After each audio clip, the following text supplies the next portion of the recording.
What is going on, everybody? Welcome back to the channel. Today we are going to dive into an area of pickups surrounded by a lot of woo-woo and weirdness, and we're going to talk about vintage versus modern built pickups. Is there magic? Is there not? Is it a myth? Let's kind of break it down and see what we can see. This right here is not a vintage pickup, obviously. I don't actually have any true vintage P90s around the shop at the moment. I've had many in and out of here. This is one of our P90s, but it is modeled very, very closely after a 1956 Les Paul Jr. So, what makes this different, better, worse? Does it have the magic of a true vintage pickup? And if not, why not? So what we're going to do is dive into that. Before we get into this, do me a favor and hit the subscribe button and the like button if you like guitar stuff, because that's what we do every week here on Dylan Talks Tone. We have, I don't know, 2,000 videos or something. So if you don't like this video, there's probably another guitar related one that you do like. So do that. The other thing is you can go to Dylan Talks Tone and you can check out pickups like this, because that's our real job. We make pickups. That's what we do. And since we don't have sponsors, I'm just going to tell you, go check that out. And the other thing is I want to thank my Patreon supporters who support the channel. There's a link for that in the description as well. In fact, we're having a live Patreon hangout the day you're watching this video, if you watch it the day it comes out. So anyway, so let's talk about the myth. So the myth or the legend or whatever you want to call it. There is like a sort of, I don't know, mysticism that surrounds vintage pickups, because honestly, they're pretty dang good. So let's look at the aspects of why that is. Why do we think vintage pickups are so good? There's a couple of things that I think most people will agree. It's not present in every vintage pickup. There are bad examples and good examples, as with everything else. But I think there is a certain magic that people agree exists, and that is probably really good clarity is one, and really good dynamics. Like, you can do a lot with a good vintage P90 or a good vintage PAF style humbucker, right? And actually, like old school, real low output Strat pickups, you can do a lot with too. There's just a thing about the clarity and the dynamics present in those pickups. And what I mean by dynamics is when you turn the volume knob down, you just kind of get all kinds of different tones, right? There's they warm up when you turn the volume down. They clean up. They just do a lot of neat things that maybe if you go and buy, I think the myth would say that if you go and buy like a new Strat or a new guitar with a P90 in it, it wouldn't do the same thing. Or if you buy a guitar or a pickup made in 2025, that it wouldn't do quite the same thing that an old one would. So what I want to do is I want to break down the aspects of pickup building, and let's see what they are. All right, so let's go through components one at a time. First of all, we're going to talk about coil wire. So you'll see this coil wire here looks very gold, and on a lot of vintage pickups, it's sort of like a purpley brown. That's because that pickup wire, hey dude, you cannot fit underneath the tripod. That pickup wire was actually plain enamel wire, which was a different coating than is on most modern wire. Now you can get plain enamel wire. It's about 3 times the cost per pound of what this is, or maybe about twice or something. But does that really matter? Well, no, and here's why. One, you can't compare today's plain enamel wire to the plain enamel wire of yore, because the chemical composition is different. There were some carcinogens and various other things in that wire that made it to where we can't have it anymore, basically. And so there isn't, and honestly, there isn't really a chemical reason or a quality reason why that wire was considered different. The biggest thing is that when you went from later, quote unquote, later pickups that had heavy form var and other types of insulation on them, because this wire actually has insulation on it, it was twice as thick. And so single build insulation that has the same thickness as plain enamel will work in basically the same way. What you're trying to do is you're trying to A, insulate the wire from shorting out, and B, create some distance between the cores of the wires by the thickness of the insulation, which affects the tone. We could get into a whole nother video about that. But as far as vintage wire versus modern wire, the coil wire, as long as you can engineer the pickup to be to work in the same parameters, it doesn't really matter. The bottom line is that you can compensate for it, right? This is all engineering decisions. It has nothing to do with myth. It has nothing to do with what people believe to be true, but this is all engineering decisions that's based on physics. It's not that hard. So the wire is different, but it doesn't mean that it makes the pickup sound any different. Let's go on to the other major thing in a pickup. That's going to be the magnets. Okay, so these are rod magnets that go in like a Strat or a Tele, right? And these are Alnico 5 rods, 187 by 710. That's the length of those. And then we have these little dudes right here, and these are humbucker magnets, okay? We magnetize them ourselves here in the shop. We have a machine to do it. And so is there anything different between vintage magnets and new magnets? Not really.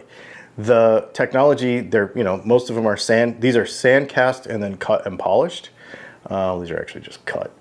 There are sand cast that are rough cast magnets, which people have different feelings about what that does to the tone, but the bottom line is you can get them either way. So you can build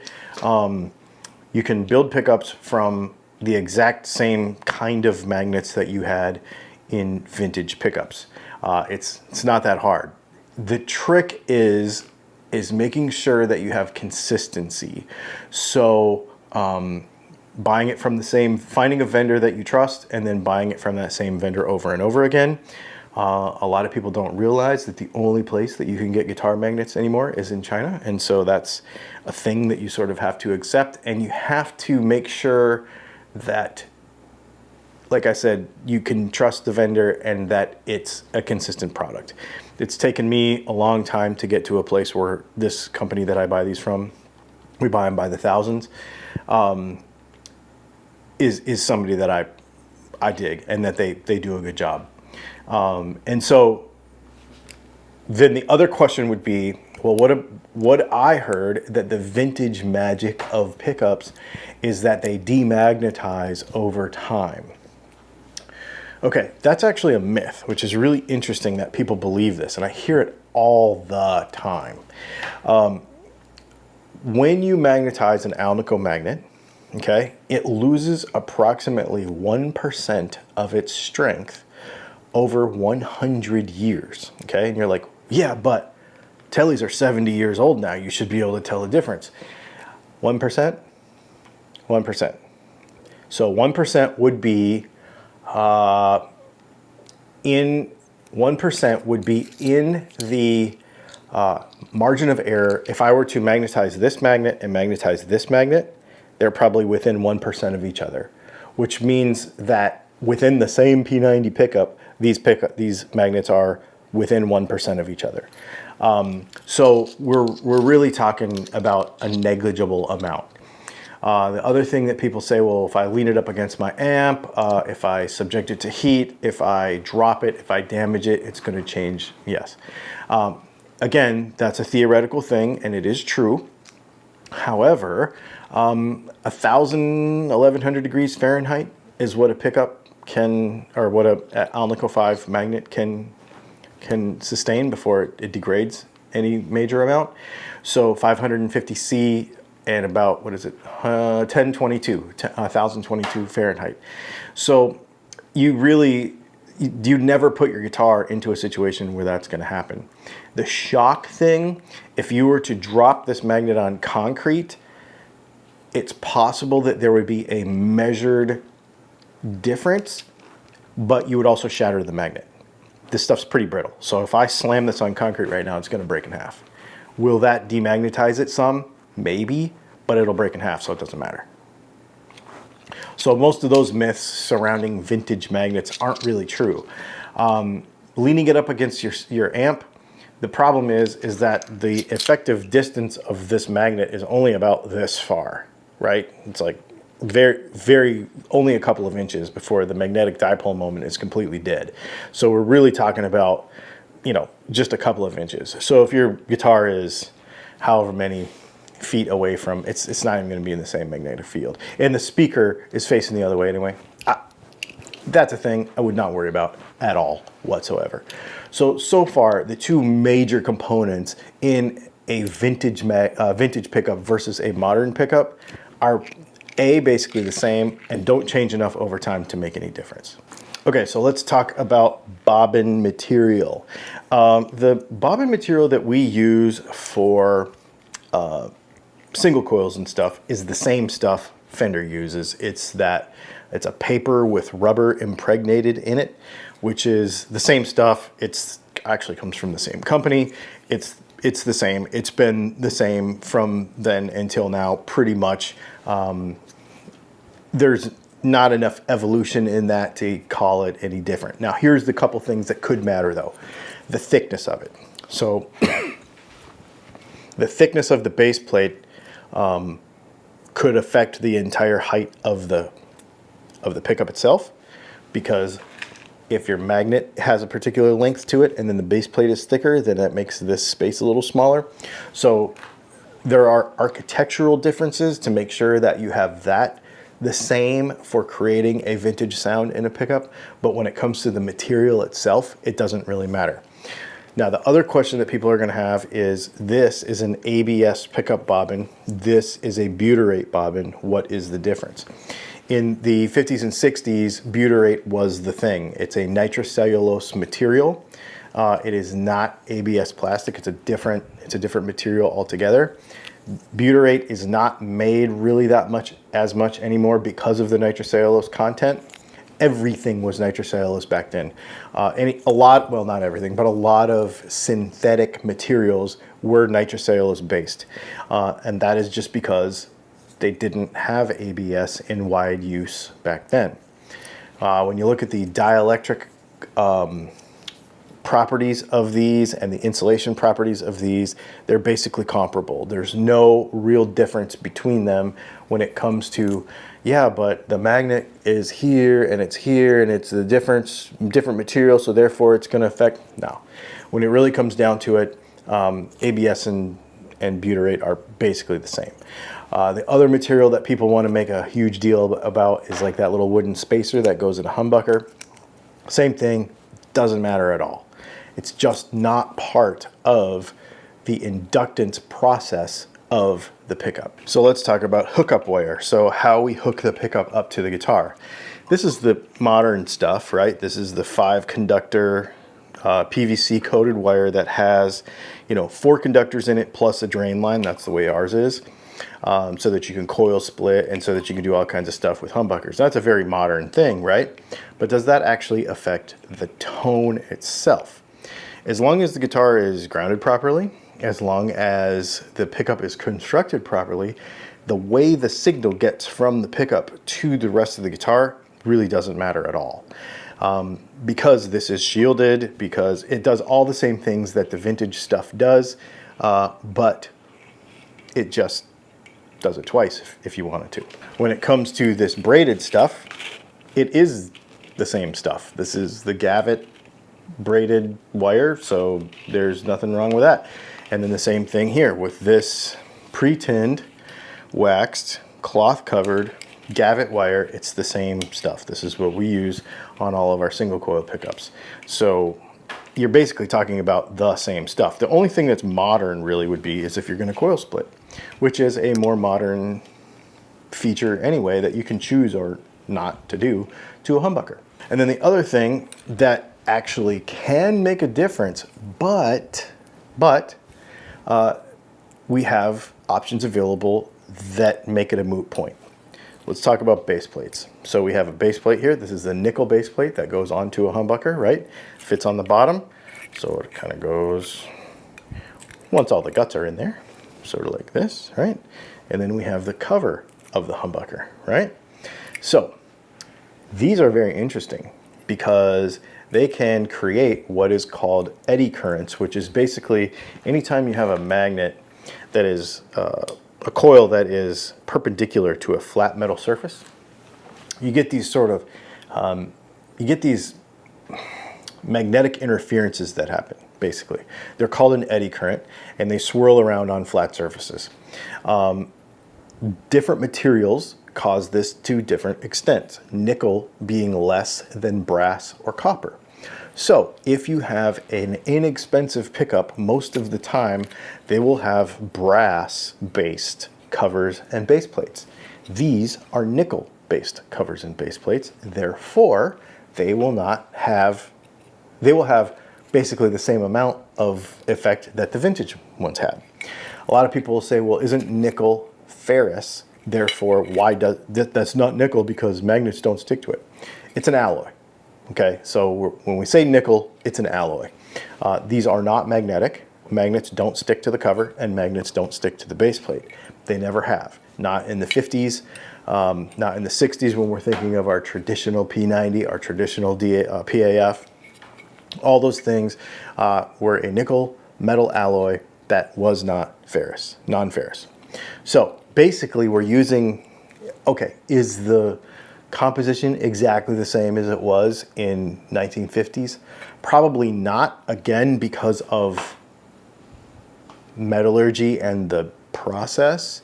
The other thing is how much you spend on these parts makes a difference. This is another thing that's taken me a decade to get to a point where I really, really, really love what we have here, and we have a consistent product that we can base our sound around. And it matters. This really does matter, and so we want to make sure that it's right. Does everybody put this much attention into it? Probably not, but also don't worry about it a whole lot. DiMarzio, for example, uses a brass base plate. Does that make their pickup cheaper or junkier? No, because he's designed around it in a way that gives you a good sound. So either the pickup sounds good or it doesn't, right? If it sounds good, it is good. If it doesn't, replace it if you want. So don't worry so much about this, but when we're talking about comparing to vintage spec, that's when it kind of matters. Okay, and then lastly, winding method. So we're going to talk about how we get this wire onto the bobbin. There's a bunch of different ways you can do it. You could do it with a fishing reel. You could do it with a drill on a spindle. You could do it a bunch of different ways. But the way I do it is we have two different machines. We have a hand machine and we have a CNC machine. Most guitar companies now are doing everything with CNCs. The method of putting the wire onto the bobbin is super important. Tension control, scatter control, which we could get into a whole scatter wind versus not scatter wind, but that doesn't matter right now. What we're really talking about is the consistency of how we lay it on there. Do we want any variance to lower the capacitance of the pickup, etc.? There's a bunch of measurements that you can take to make sure that that is in a range that you want, which is what we do around here, because I want it to be right, because that's where the clarity comes from in a vintage pickup, is that there's a couple of measurements there, the inductance obviously, but the capacitance too. All those things work together. So once we have all of these components, the magnets, the base plates, the wire thickness, the insulation thickness, the strength of the magnet, how the magnets are magnetized, how the wire gets wrapped onto the bobbin, then we have a cumulative effect that gives us a pickup that sounds vintage. And it can be done. There's a lot of brands that are doing it. We're doing it. Seymour Duncan's doing it. Lawler's doing it. There's a lot of people that are doing it. It is possible. So is there some kind of magic in a vintage pickup from the 50s? Not really. In fact, the consistency with which we can make products here, so if you live in New York, or if you live in LA, or if you live in the Philippines, or if you live in Australia, and you order a pickup from me, it's going to be very consistent across the entire range because we have been able to dial this in. In the 50s, they didn't have that. In the 50s, they had a winder that just piled a bunch of bobbins, wire on a bunch of bobbins, and boom, there you go. And the consistency of magnets, the consistency of product just wasn't there. So really, in 2025, I think we can make a better pickup than you could in the 50s. And I know for sure that we can make them sound like they're from the 50s because we do it every day. We've been doing it for 10 years. And so it's just an interesting thing to think about the myths surrounding this, because there really shouldn't be. There should be no myths because this is all physics. It can all be measured. So here's the thing.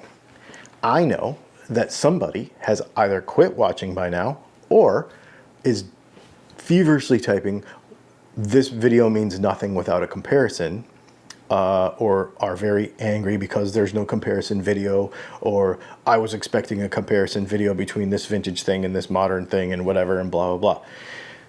The reason I'm not going to do that is very simple. That sound that you hear, that perception that you have of a vintage thing is in here.